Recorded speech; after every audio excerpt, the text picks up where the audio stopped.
We encourage you to hit the subscribe button right now so you can listen to more podcasts of Operation Truth. Ladies and gentlemen, we do want to hear from you, so we encourage you to email us directly at operationtruthofficial@gmail.com.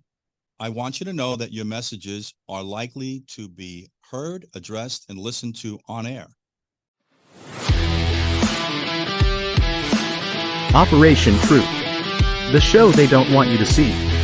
Now, here's your host, Lou. This is Lou Palumbo, and you're listening to or watching Operation Truth with my co-host, Tom Fuentes. Nothing seems to change much every day.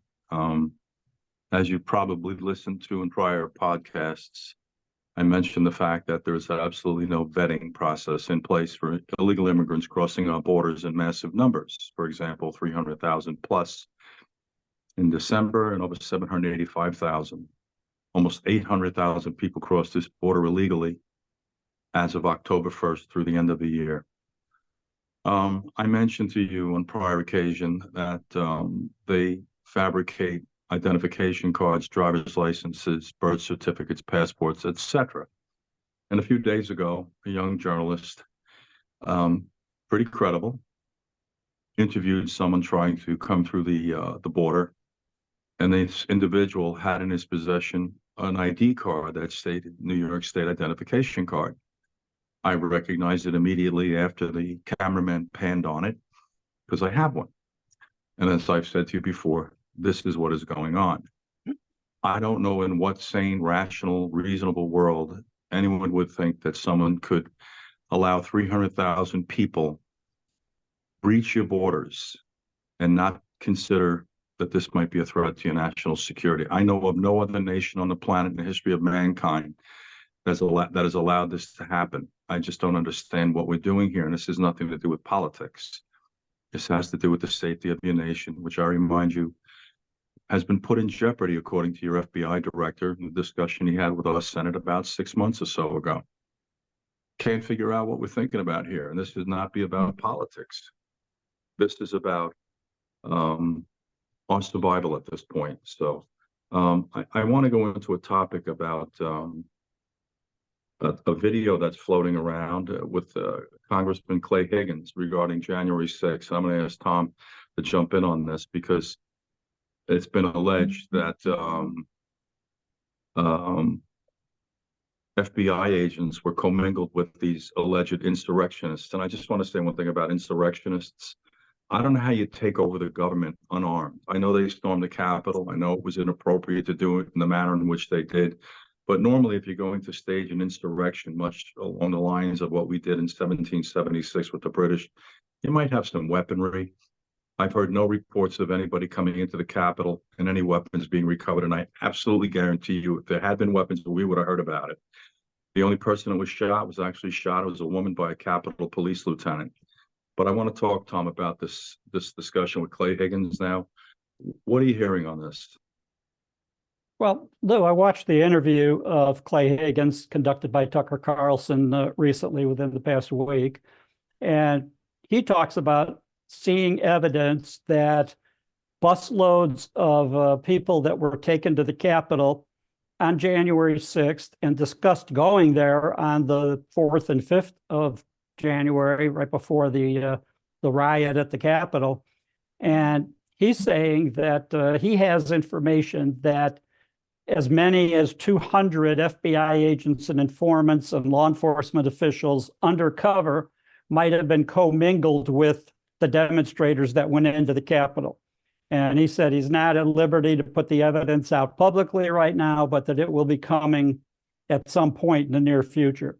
So that's what he's putting out, that that as many as 200 agents and informants, not just FBI, but from some of the other agencies as well, got on buses, were driven to the Capitol wearing Trump T-shirts and hats and paraphernalia, MAGA-type paraphernalia, and that they went into the Capitol with the demonstrators or with the protesters or with the rioters.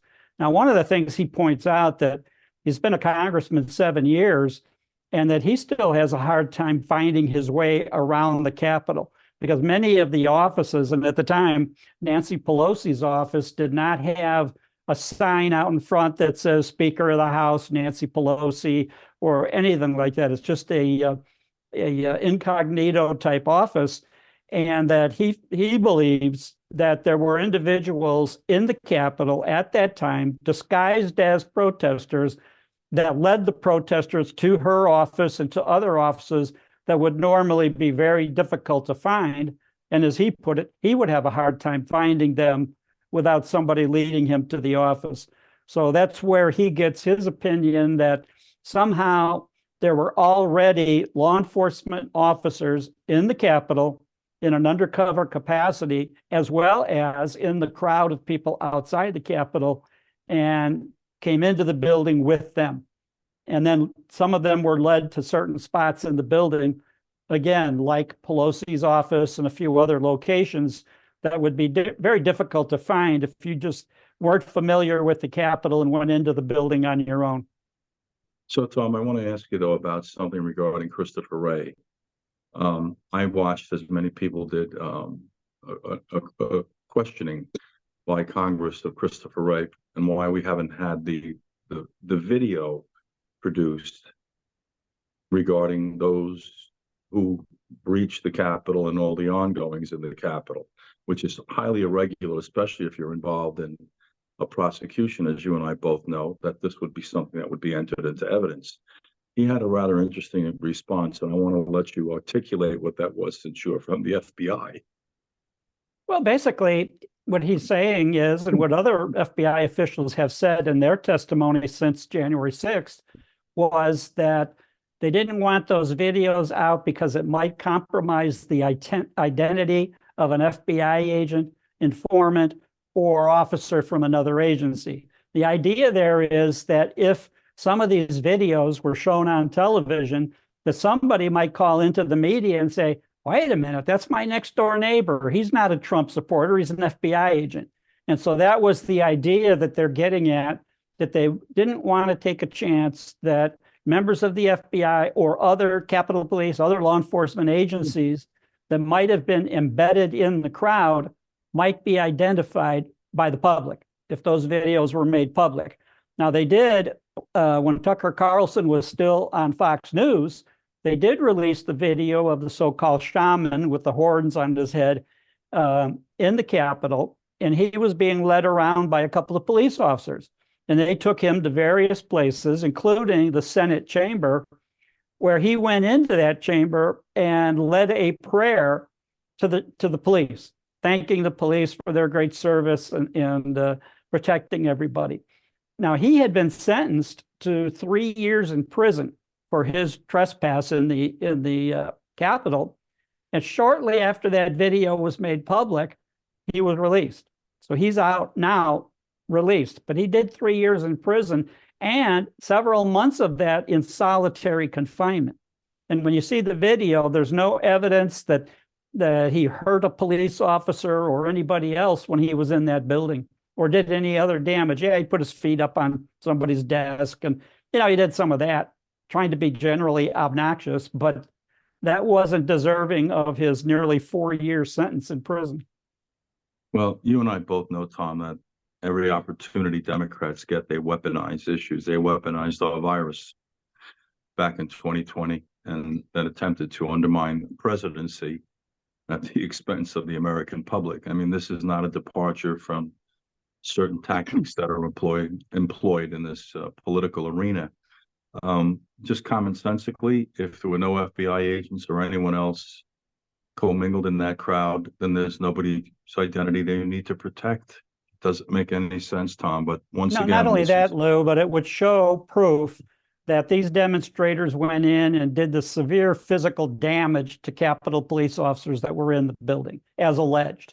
They killed people, they killed police officers, they gouged their eyes out, they did various activities. And, the evidence later shows that no police officer was actually severely injured. And if they had been, show the video, prove it. Now, I know you and I both, I was a street cop 6 years before my 29 plus years as an FBI agent. I would have zero sympathy if somebody attacked or was violent with a police officer. If they got sentenced to 10 years in prison, that would be fine with me if that happened. But the question is, and what many of the defendants are saying is that they were given public defenders who really didn't get the evidence with so-called Brady material or exculpatory evidence that would normally be required under discovery to be given to a defendant so that the defendant could have the evidence to try to exonerate himself. Instead, you have the general opinion at the time, with all of the media attention given it, that these protesters were trying to overthrow the government. They were violent insurrectionists. They went in there, they attacked the police, they injured the police. And at the end of the day, we have no evidence of a police officer being killed as a result of the protesters. We do have the one officer that was shown by Tucker Carlson when he was still at Fox, that officer walking around in the rotunda of the Capitol. And later it was revealed he died of natural causes, that he wasn't beaten up or attacked by, or beaten to death by protesters, that he died natural causes later. So that's where the difficulty comes in, is that many of the defendants were not allowed to see any evidence that would help them.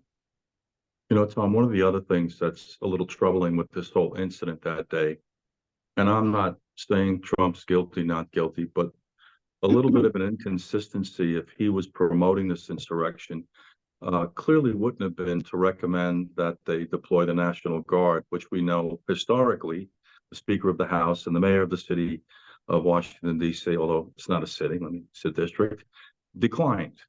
So if the same person that was promoting an insurrection was making recommendation that the National Guard be positioned, or they should consider it, there's a little lack of logic here, and there's an inconsistency here.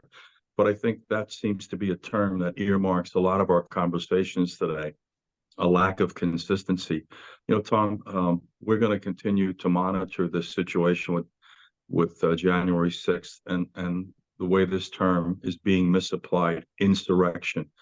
Tragically, our elected officials aren't listening. Both sides of the aisle, I might note. If you have a demographic in the culture that is dissatisfied, maybe we want to give them an ear other than just your constituents or people that you think are going to donate your money or special interest groups, etc. I want to talk real quickly about, well, before we do that, Lou, I just want to make one more comment about insurrection. That term was picked by the mainstream media back at the time 3 years ago because of the word insurrection and the fact that they would be able to apply it later to what happened there by calling it an insurrection. Then that calls in the 14th Amendment, Section 3, which says that anybody participating in an insurrection or rebellion against the United States is ineligible for national office. Now, that amendment was added to the Constitution in 1868, 3 years after the end of the Civil War. The idea being that when the Union was put back together, the North and South went back to being the United States, that many of the senior military officials of the Confederacy that did rebel and fight an insurrection against the United States of America, that many of them would go back to their home states in the South as heroes and would get elected. And they would become U.S. senators, U.S. congressmen, possibly a future president. So that was the idea that these individuals that actually did fight an armed insurrection against the United States during the Civil War as members of the Confederate military, that they be prevented from holding national office again, and that it would be a good possibility they would get elected because they were still very popular in many parts of the South. So that was the purpose of the bill, was to prevent them from holding national office. Yeah. Tom, I want to digress to the earlier part of the show. We were touching on this immigration issue, the volume of people crossing our borders, and this has not been designated an invasion. The taxing of our cities and its resources in every capacity, money and bodies. Something interesting that just came up this past week is the fact that Gavin Newsom apparently is signing legislation that will give almost $750,000, actually more than $750,000, illegal immigrants in the state of California full health care coverage. This is a state that is facing a $68 billion deficit this year. I'm just sitting here, I always joke around saying the cuckoo left the clock, but what's the break point here for the American public? How does an elected official see fit to further burden the taxpayers in the state of California by giving free health care in totality, regardless of age, to people illegally crossing the border? How much more do you want to encourage them to come in? But what's really astonishing is we just keep voting in people like this. And so we're clear about this. Tom's platform, and I want to speak for Tom, but I will take the liberty because I know we're like-minded. We're Americans first. We're parents. We're not Republicans. We're not Democrats. We're men that know, understand, and appreciate this country and love it for what it is, and who do not take it for granted. Tom and I spoke off camera, just in generality, with the producer of the show, and we're watching the American public. We're watching this. I say they're either distracted, complacent, indifferent, feeling hopeless and helpless, which are possibilities. I've used those exact terms in prior broadcasts of podcasts when this was branded Between the Lines. It hasn't changed. I will tell you, we're looking at a defining moment, and I don't say that because I'm a Republican. I'm watching the agenda of the Democrats, and it is methodically and systematically destroying this country. And if they were Republicans, Tom and I would be speaking out against it equally. I can't figure out what this agenda is about. Your borders are being flooded, and you're being lied to by the Department of Homeland Security head, Mayorkas. Your borders are secure. They say a picture's worth 1,000 words. We know conveniently no one from the media that supports the Democrat agenda, MSNBC, CNN, etc., are down there filming these massive numbers, but this Fox is, and I'm not a fan of Fox, to be honest with you. I don't like any of the media today because they're too divisive. They're pitting us against one another, and they basically become extensions of their political entities that they're favorable of. But as I say, a picture's worth 1,000 words. Where's the morality attached to this? Where's the outrage? And I said to you before, Tom, in conversations, I don't see the Republicans really jumping up and down on this thing and really highlighting it to the level that they should. I think they're all in bed together in Washington, D.C., just like we were as cops. I know incestuous because that's what we are as well. Before I move on to the next topic, I want to hear if you have any comments about Mr. Newsom and 750,000 people. And by the way, I just want to say this. 750,000 illegals in California. That's almost 800,000. That's how many law enforcement agents we have in the United States, approximately. And as we keep trying to impress upon you, the real danger here is the individuals coming across this border are coming from all over the planet. This is not Mexico. It is not South America. It is not Central America. This is a global, I would say, assault, to put it to you politely. I don't know what the American public doesn't understand. My concern, as I've expressed before, the Republicans are going to get hamstrung with this discussion about pro-choice. Do yourselves a favor, put your thinking cap on, and come to a position where you at least let women lead the discussion in this area, because trying to tell women what they're going to do with their bodies as a man isn't going to work. Look at your November 8th, 2022 midterms, and this last set of midterms this past November. All they've got to do is touch on this topic, and you go hook, line, and sinker. And so everybody understands. I went to 16 years of Catholic school in New York City, and I was raised Roman Catholic.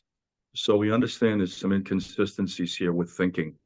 Catholic Church is against abortion, birth control, divorce, gay marriage. And it goes on and on. And I just have one thing to say to everybody, logically speaking, get in the real world with us. Tom, I want to talk to you about something that's going on right now, and we're experiencing it pretty heavily in New York City. It has to do with the Palestinian protests. They've shifted focus, Tom, from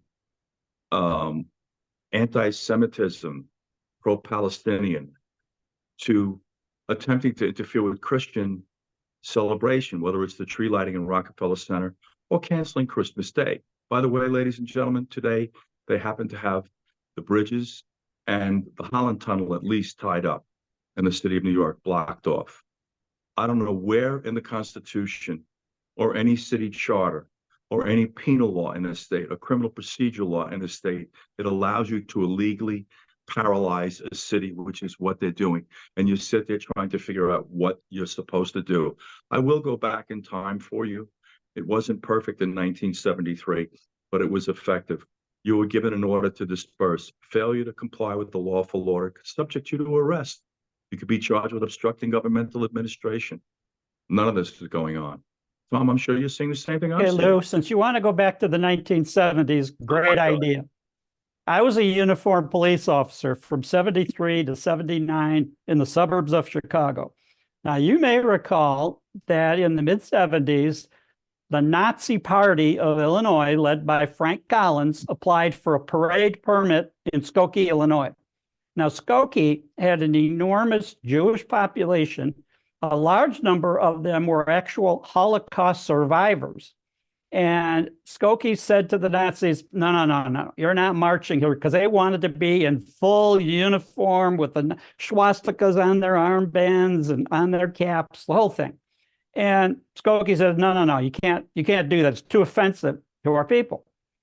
So at that time, the American Civil Liberties Union took the case of the Nazis. And eventually, I think in 1977, it went all the way to the Supreme Court. And the Supreme Court basically said that the cities or the counties or the states can set up restrictions on where they can gather, where they can march for protection. So they could pick a designated street, a designated park, designated time. And the Nazis, if they chose that place and applied for the permit there, the government entity had to give it and provide protection. So me, being a young cop in the suburbs of Chicago, became a member, not because I volunteered, but just we got selected to be on an all-star team of police officers who then met at the various locations where they applied for a permit and were granted one to do their demonstration, to have their protest. And so for several of these protests, myself, a number of other police officers in uniform were standing in front of the Nazis, separating them from the crowd of protesters that showed up to throw fruit at them and rocks and every other debris. Now, some of the people in that crowd were not Major League Baseball pitchers. So when they threw debris at the Nazis, most of the time it fell on the police officers, fell on us. And if it was tomatoes or whatever it was, and we got our uniforms stained with various fruit, it might be destroyed. We might have to pay out of our own pocket for a new uniform. But in any event, they applied for a permit, picked a couple of cities, none of which was Skokie. They did a couple in Chicago, and the nearest one to where I lived at the time in the south suburbs, Calumet City. We met at a school nearby, and all the cops were put on school buses, taken to that city, Calumet City, and were set up to be in front of the Nazis when they had their demonstration. Now, the media showed up, the protesters showed up. Oh, it was a big event. Well, then what happens is we keep serious violence from happening to the Nazis. They give their demonstration. Yeah, people are screaming and booing and everything else at what they're saying. But eventually, the following week, we did several Saturday nights in a row. And during the next couple of weeks after that, many of the protesters that came thought, well, these cops are going to keep us from being able to physically do something to the Nazis. So they got bored with it. They stopped coming. When the demonstrators stopped coming, the media stopped coming. When the media stopped coming, for the last couple of demonstrations, it's the Nazis, led by Frank Collins, and the police in the audience, and it's pretty much just us. So as a result of that, the Nazis, their interest in holding any future demonstrations fizzled out. And as I mentioned, they never did protest or get a permit in Skokie. I think they did one demonstration in the south side of Chicago. Now, you see a depiction of that in the movie Blues Brothers, where Henry Gibson, the actor, is portraying Frank Collins and spewing Nazi hate, in his demonstration. And you see the police outside trying to separate them. But in any event, police officers like me, we were an all-star team, put together a number of police departments, volunteered us to be part of the all-star team. Mainly, I think they deemed us expendable. So put us out there, and if we get wiped out, so be it. But in any event, the violence was absolutely prevented. The demonstrations went on, got increasingly smaller, and eventually the Nazis canceled. And I think Frank Collins later went to prison on separate charges of being a pedophile and some other things. But that was, my experience mid-70s, and we didn't have the full riot gear. We had plastic cheap helmets. We wore leather gloves and a nightstick. That was it. We didn't have bulletproof vests or any of the gear that later came as police officers were being increasingly hurt at demonstrations, future demonstrations. But that was my experience. Now, the moral of the story was for the public that, yes, the Nazis are completely offensive. They're completely obnoxious. But what they say, the old adage we grew up with, sticks and stones can break our bones, but names will never hurt us. And the thinking was, if they're allowed to speak, First Amendment rights, allowed to assemble under the First Amendment, and are protected by the police, so there isn't actually violence that results from that, that all of this name calling and all of that stuff, people will get tired of it, get used to it, and just say, okay, that's enough, and stay home, not come back out. So we got a taste of what happens when people are allowed to express their First Amendment rights, no matter how obnoxious, no matter how much the public hates what they say, let them say it and be done with it. And that's what happened. Well, Tom, you and I both know, especially with our backgrounds, that you, as a rule, you would apply for a permit through your municipality in New York City, for example. It happens to be the mayor's office, and you are allowed to lawfully assemble. When they talk about this term insurrection, I'm curious as to why this term is being used with people who are basically causing chaos. Literally, I'm not using that word to be dramatic. It is creating a chaotic environment in New York City. Emergency vehicles needed to get to people having heart attacks, or children struck by autos, or being prevented from getting to those people, and subsequently having them transported to facilities where they would get treatment. I don't know what everybody doesn't understand is going on here. You're allowed to peacefully assemble. It's part of your right, your constitutional right. I know, but you're right. It's a constitutional right. It's not forbidden in the 14th Amendment. Insurrection is the actual word. Section 3, 14th Amendment. So in order for that to apply, whether it's to the January 6th protesters or whether it's to Donald Trump himself, they need the term in the accusation. He committed insurrection. You're missing my the actual word, because that's the word used in the Constitution. Tom, and I understand. I know what the literal meaning of the term insurrection is. What I'm referencing right now is the activity going on, for example, today in New York City, where they shut the Brooklyn Bridge, the Manhattan Bridge, the Holland Tunnel, just to mention a few. If this isn't the conduct of an insurrectionist, tell me what is, because they are literally disrupting and putting people's safety at risk and undermining government. They're obstructing governmental administration, and they sit there doing nothing because we've decided to intellectualize all these problems. Mayor Adams is outraged once again. Get off your rear end, grow a pair, and empower your police to go out and do their jobs. And by the way, ladies and gentlemen, as long as we're talking about cops doing their jobs, Tom and I spoke about this before, because we're professionally backgrounded. Similarly, the cops have no longer what they call indemnified immunity, which means if a police officer does something that you don't like, you can sue him. He's not indemnified by his jurisdiction, his municipality, federal, state, or local, which means he could lose his house. If it's severe enough, they're going to incarcerate him. Let me be clear about something. The police are not coming to help you. I don't know a nice way to say this. I'll say it again. The police are not coming to help you. There isn't a week that goes by that I don't speak to someone in the city of New York in particular, or Los Angeles, that they tell me that they call the police, they show up 30 minutes later, 40 minutes later, 50 minutes later. Or in the instance of my sister, who's a school administrator in New York, who had a mentally deranged person threatening, intimidating, harassing little children as they got let out of school, they never came. I had to make a phone call to a higher up in the borough, what they call Patrol Borough Manhattan South.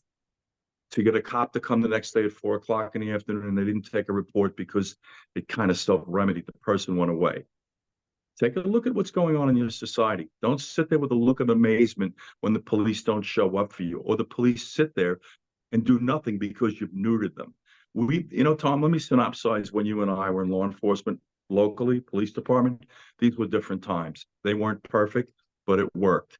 And honestly, nobody should be allowed to shut down our streets. It doesn't matter who you are, Democrat, Republican, Jew, Catholic, no one, because you're Lou, putting the people's Supreme safety at Court risk. addresses that in their decision in 1977, upholding the Nazis' First Amendment rights to assemble and have a protest. And the Supreme Court laid out that the jurisdiction where the protest is going to happen, they have to apply for the permit, and the jurisdiction can specify where they can assemble, what they can do once they assemble. Now, you remember New York City, classic example was during the Democratic National Convention, and I think that was when John Kerry got nominated, I believe, when people wanted to protest that. And New York City said, okay, we're designating this particular park or parking lot. You can go there, you can protest, you can yell and scream, but you have to stay within the confines of the boundaries set by the government. So you didn't just get to shut down streets and public facilities and do all of that. The government could restrict, it just couldn't prevent. So it could say, all right, you can come to this particular park, you can assemble, you can set up your microphones and scream and yell, and the government of that city or county has to protect you so that you can do that, exercise your free right. And so that's the difference. You don't have the situation in New York right now where they're shutting down major streets, bridges, tunnels. That's not a protected right in the Constitution. Back in the 70s, the Supreme Court said what the parameters could be, and the city of New York, with all their woke politicians and defunded, half-defunded police, could set up restrictions that don't include shutting down the city. They just choose not to. I wonder how many people, and I'm not spitballing, this isn't conjecture or speculation.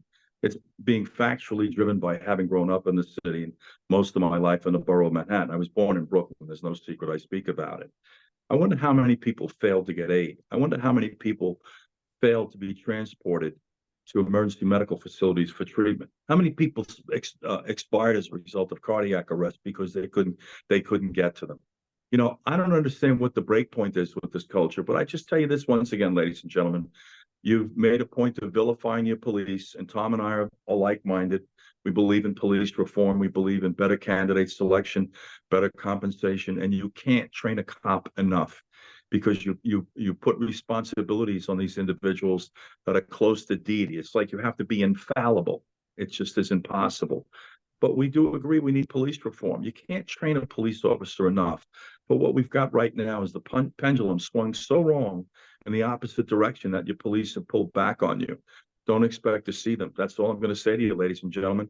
If your loved one dies in the city of New York because the bridges are shut and your tunnels are shut and they're arbitrarily popping up, and this is what's also going on there, Tom. Normally, the procedure is that they'll show up after they have applied through the mayor's office. It used to be Mildred Durant, because I communicated with her on a number of events I did, and get permission to stage. And then they would create, as you refer to, structures or limitations to what you can do. That's not what's going on here. And guys, I want to say something else to you about this whole thing that's going on today. If you think this is Islam, anti-Semitic, this is Islam as anti-Western civilization. You have to be clear about this. We're so busy hating the Jews that we're missing the big picture. They're not only focusing now on the Jews, but we're focusing on Christianity. They were out in force Christmas Day, wanting to cancel Christmas Day. They were attempting to interfere with the Christmas tree lighting in Rockefeller Center in November, prior to Christmas 2023. Pay attention, guys. And I'm not anti-Islam. I'm anti-anybody that is working against the direction that this society goes in a constructive manner. That's all there is to it. Islam, Jews, Catholics, I don't care. I'm critical constructively critical. And there are a lot of good Muslim people that are caught up in this crap, just like there's a lot of good Palestinian people that are just trying to get through the day and take care of their kids, just like we all are. They're commingled with people with agendas. Guys, we're going to take a quick break, and we're going to come right back to you. I want to remind you that you can communicate with us through Operation Truth Official at gmail.com. It's very important you become part of this conversation, and we're working to broaden this platform right now because we need to get into the ear of more people. We're not trying to tell you how to vote. I'm just simply saying to you, put your political lens down, see the forest for the trees, and know when to come in from the rain. And like we just mentioned with this thing with California, I don't even know how to respond to a government official that's $68 billion in the hole. I didn't mean to backpedal on this, and then further burden the taxpayers there with the medical care of 750,000 people. Guys, the cuckoo's got to get back in the clock at some point. And I think, you can tell Tom and I are invested in what we're doing here. We're both at a crossroad in our lives where we don't really need to be doing this. We're doing this because we have what they call skin in the game. Children, grandchildren, or just an overall care and appreciation for our young people who are entitled to something better than we're giving them. I do want to mention something to you before we close the show. It's rather entertaining. The vice president, and this is just, what's wrong with this discussion? Embarrassing.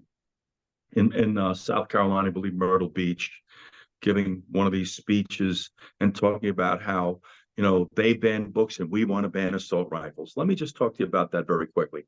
These books she's referring to are pornographic in nature that you, as a consumer, would not legally be permitted to buy them, but they want to expose them to our children. It's that simple. You know what? Don't take me on my word. I've oftentimes said to you, Tom and I are not here to spoon feed you. This whole podcast, we're not doing that. We're giving you food for thought. But take a look at these books that they're talking about are being banned. Let me just tell you about the assault rifle ban. As we want to ban them here, we're flooding them into the Ukraine, and they're going to flood them more into Israel because I'm sure the people in Israel want to be armed right now in light of what just transpired, which was a major intelligence failure that we can't get into right now. We'll maybe talk about on the next show, to be honest with you. But I just put a little food for thought on this thing. They're banning books. We want to ban assault rifles.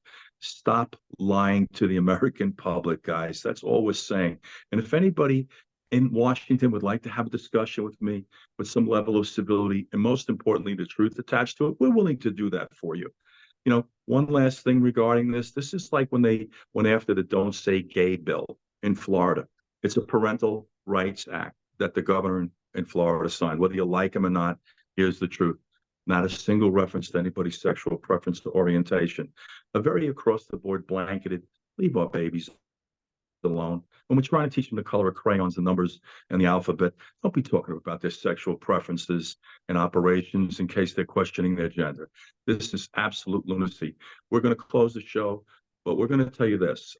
Next podcast, Tom and I are going to talk to you about something you're going to find very interesting that Tom is highly knowledgeable of. Apparently, Chinese students, when they enter the United States, have a certain mandate that's been put before them. And we're going to go back to this discussion in the Ukraine, where we're trying to fund them another $60 billion so they can operate their government. We're going to close for now. This has been Operation Truth. I remind you again, it's Operation Truth Official at gmail.com. Allows you to communicate with us. We encourage you to do that. I thank you, Tom, as always, for your wisdom and your insight and your unbiased assessment of the crazy going on in America. It's like the cuckoo has left the clock. Thank See you you. next time, guys. Thank you for joining us.